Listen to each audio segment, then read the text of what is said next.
तो आप सभी का मेरे ब्लॉग वीडियो में स्वागत है। तो कैसे हो आप लोग? उम्मीद करते हो आप लोग बहुत ही अच्छे होंगे। तो आज है शुक्रवार और आज के दिन संतोषी माता की पूजा होती है।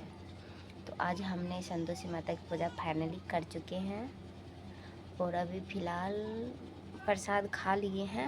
उसके बाद मुझे लग गया प्यास, तो प्यास लग गया तो मैं सोचती हूँ पानी पीऊँ कि नहीं पीऊँ।